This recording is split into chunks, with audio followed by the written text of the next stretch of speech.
Hello, and welcome to Hotspots. Ships are polluting the oceans with extremely damaging toxins that are having effects throughout the food chain, even at very low concentrations. A growing body of scientific evidence shows that these toxic poisons are doing great harm to the marine environment and increasing human health risks. I'll be discussing that today with my guest, Aaron Brakel, who's an expert on ocean pollution issues. Welcome to Hotspots, Aaron. Thank you, Kay. Good to be here. Aaron is the clean water campaigner for the Southeast Alaska Conservation Council. Growing up in Juneau, Alaska, Aaron had a front row seat to the rapid expansion of the cruise industry and the impact of increasing numbers of large ships visiting his hometown and the Inside Passage.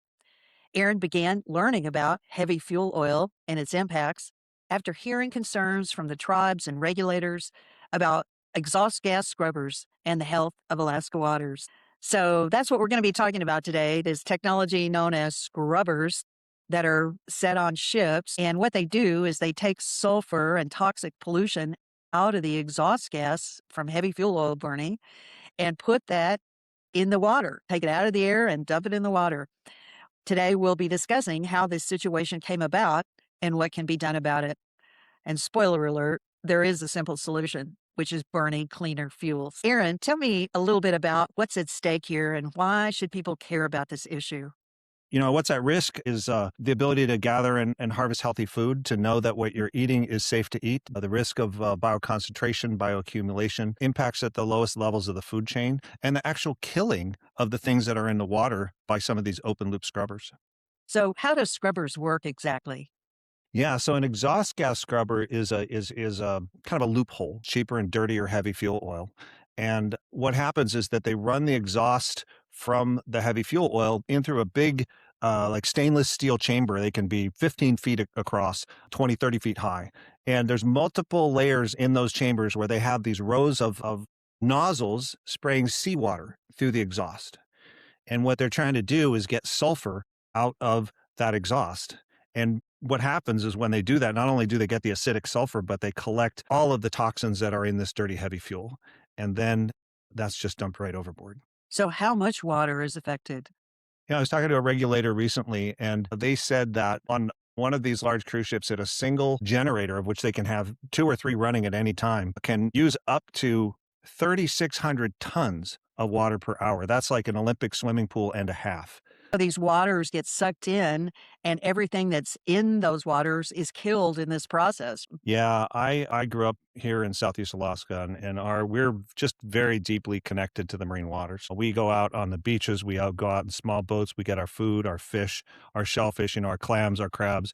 Everything comes from the water. We eat healthy foods that grow on the shores. And to think that the living water is being taken up and subjected to this bombardment of this absolutely hot, acidic exhaust that's filled with tremendous amounts of toxic pollutants. There's no reason to believe that anything that goes into a scrubber chamber that's in the water, which is not some kind of chemical solution designed to help companies save on their fuel bills, this is our habitat, doing what it should be with all the things in it that should be in there. And there's no reason to believe that anything survives a trip through a scrubber chamber. So how this came about was the International Maritime Organization, called the IMO, which is a UN-related body that regulates global shipping, passed a regulation or an agreement by treaty back around the year 2000. It went into effect, and it required certain levels of, or limited the sulfur that could be in fuel that's burned by ships. And that's what led to a huge increase in these scrubbers on all kinds of ships, but particularly cruise ships. Yeah, great question. Of the cruise ships that were here last year, it's really the large ships. I think we had about 45 cruise ships. 30 of them used heavy fuel oil and exhaust scrubbers, as they came in through Alaska waters. I think it's 18 had the open loop scrubbers, in which that whole process of taking seawater is used continuously while the ship's engines are running with heavy fuel oil. And so last year we had over 600 voyages. So every week there's 30 of these large cruise ships using dirty heavy fuel oil and exhaust scrubbers traveling through our waters every week. So some of the toxics, I'll just mention the specific ones that are part of this discharge, include heavy metals, polycyclic aromatic hydrocarbons known as PAHs, nitrates, nitrites, sulfates, and particulate matter. And the presence of the heavy metals and the PAHs in scrubber discharge is particularly concerning because it can persist in the marine environment and accumulate within marine species. And one of the things that I found just really alarming is that even at extremely low concentrations, just under 1/1000th of a percent, scrubber pollutants are endocrine disruption, developmental abnormalities, lung deficiencies such as asthma, and disruptive cognitive development. So humans get exposed to this discharge when they eat contaminated seafood and drink water that would be contaminated, and just by contact with the water in the ocean when they're out fishing or doing recreational activities. And how, Aaron, is all of this being addressed? Who has the authority to regulate this pollution? So the reason scrubbers came about, of course, was that they were trying to limit the amount of sulfur and acid rain and particulate in the environment. So the international community got together at the International Maritime Organization level, and they came up with that regulation. In the United States, scrubbers are regulated currently under the 2013 Vessel General Permit. We don't currently have state regulations regarding scrubbers, and a new law coming in will make it a little difficult for states to be able to regulate discharges. But the discharges are really an outcome of using this dirty fuel. And so what we look at in Alaska is say, hey, wait a minute, there's all of these different problems. Scrubber's just one of them from using this dirty heavy fuel oil. And why don't we just require cleaner fuel while they're here in Alaska? In fact, there's already a cleaner fuel requirement all the way out to 24 miles from shore.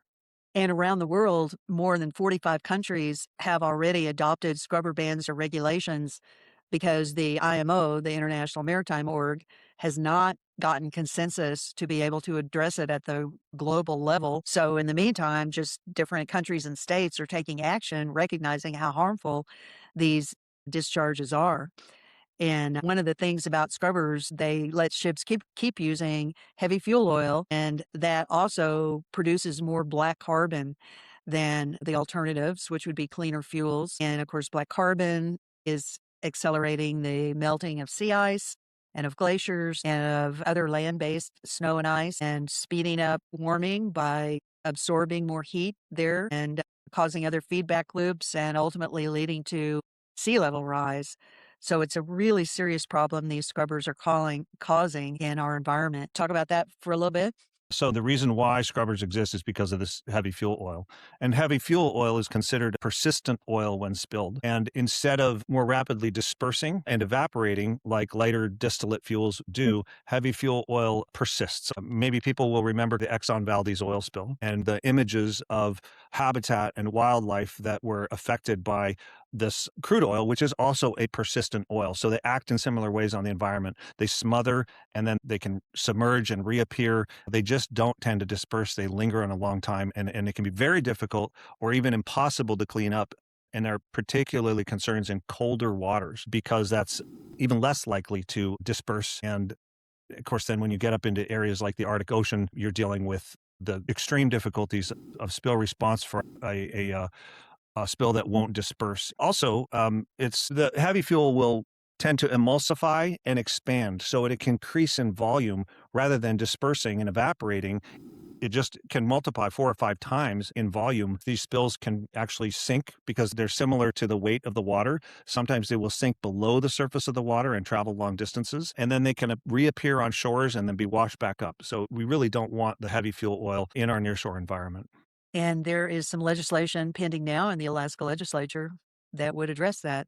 So we will see if we can get some action on it. What can we do about it as individual citizens? Are there specific concrete actions people can take to help make a difference about this? So if you're in Washington State, there's a bill in front of the legislature. Representative Deb, contact your legislators. But people in their own port communities can reach out to the Port Authority and ask what's happening in their community, because even though it's difficult for local regions to regulate, a port tariff is a contract and it's a requirement that all of the shipping abide by while they're in the port. And no discharge requirements can be in port tariffs, as they are in many communities in Southeast Alaska. And what is your organization, SEAC, doing to work on this problem? Yeah, Southeast Alaska Conservation Council is very focused on this concern. We've been connecting with local communities, tribes throughout the region, and have been raising the issue. We've been doing a lot to educate the public. Honestly, it's really helpful for people to learn about this, because once they hear about what's happening with these scrubbers and what's going into our water, people immediately want change. And so we're happy that our local legislators here have introduced two separate bills in the Alaska legislature, one in the Senate and one in the House. And so we're working to educate and help see that those bills move forward.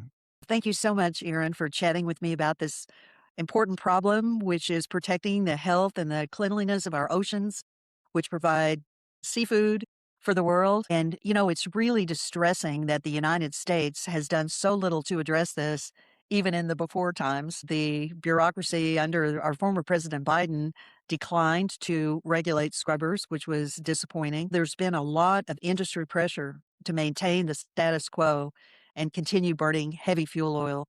And I guess if they don't give it to ships, they won't have anything else to do with it. So the oil industry seems quite intent on maintaining these markets, and their influence is affecting our agencies as well as Congress and our state legislatures. So given the significance of the environmental and human health harms and risks, scrubber use should be quickly phased out instead of being allowed to continue growing, as there are hundreds of new orders for new ship bills with scrubbers in the years. So we either need a ban on the discharge of scrubber wastewater, which the federal government could do, or we need to mandate the use of cleaner distillate fuels, which individual states can and are doing. And this situation will change when enough of us demand that it do so. Be informed, speak up, speak out, and see you next time on Hotspots.